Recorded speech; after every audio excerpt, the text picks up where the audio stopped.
একবার এক গাছের নিচে একটি শিয়াল বসেছিল। গাছটি ছিল অনেক বড় এবং শিয়ালটি গাছটির নিচে বসে বিশ্রাম নিচ্ছিল। গাছটির উপর দিয়ে অনেক রকমের পাখি উড়ে যেত এবং গাছের ফলও শিয়ালকে আকৃষ্ট করত। যদি এই গাছটি কেটে ফেলা যায় তবে সমস্ত ফল আমি একাই খেতে পারবো। কিন্তু শিয়ালটি নিজে একা গাছ কাটতে পারবে না, তাই সে একটি হরিণের সাহায্য নিয়ে পরিকল্পনা করলো।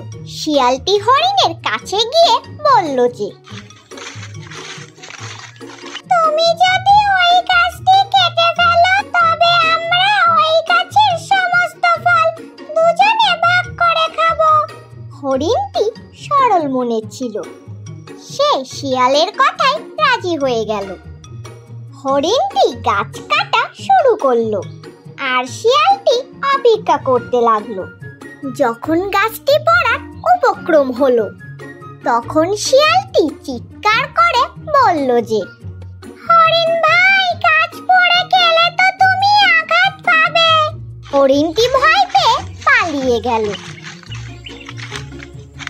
শিয়ালটি গাছের সমস্ত ফল একা খেয়ে ফেলল। হরিণটি ফিরে এসে দেখলো গাছটি পড়ে গেছে আর সব ফল শিয়াল খেয়ে ফেলেছে।